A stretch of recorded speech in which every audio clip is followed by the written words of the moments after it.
Enraged when rock star Alice Cooper didn't show up for a concert. We have two reports, the first from Brian Nordland.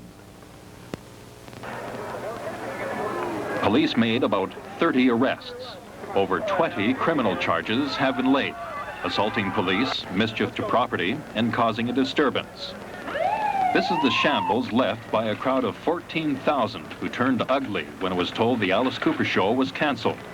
The official reason: Cooper was ill. The announcement came after the restless audience had been kept waiting for over an hour. The fans were first told Cooper's luggage was late in arriving. Then rumors started to spread that he was out drinking with friends. No one knows for sure the nature of Cooper's illness. When the no-show was announced, the riot erupted. It started with a couple guys throwing chairs over on the stage, and then the police formed a chain reaction, tried to stop it, but it was getting too rough with the chairs and bottles being thrown at them, that all the police went on top of the stage, and they started, bottles kept on coming until the chairs started coming. And once the chairs started coming, they hit the speakers, and then people seen this, and they all got into it, and chairs were just flying everywhere, and people were getting injured and everything. When the trouble began, there were just over a dozen Metro police on duty at the Grandstand.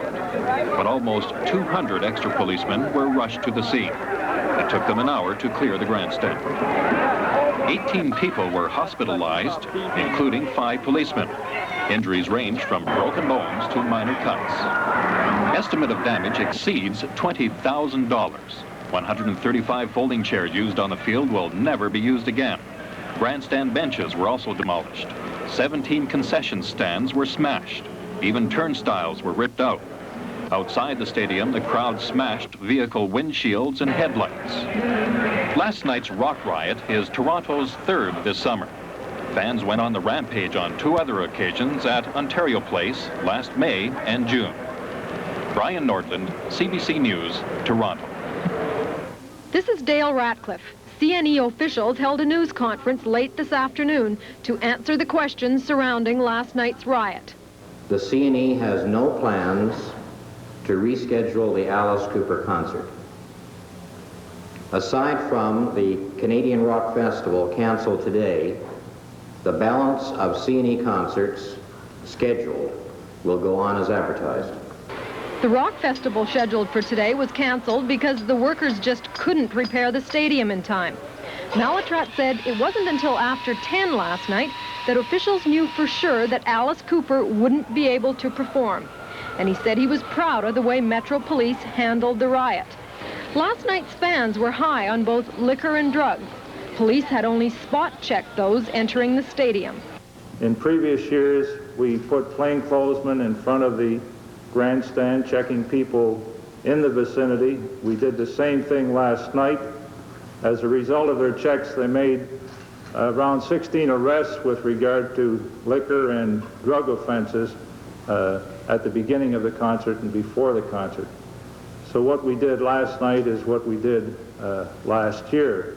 Metro Chairman Paul Godfrey is a member of the C.N.E.'s Board of Directors. This afternoon, he talked about the future of rock concerts.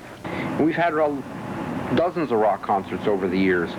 I think you can't deprive those people who act in a very well-behaved way and deny them the entertainment because a small group of people acted like a bunch of idiots last night because a performer didn't show up.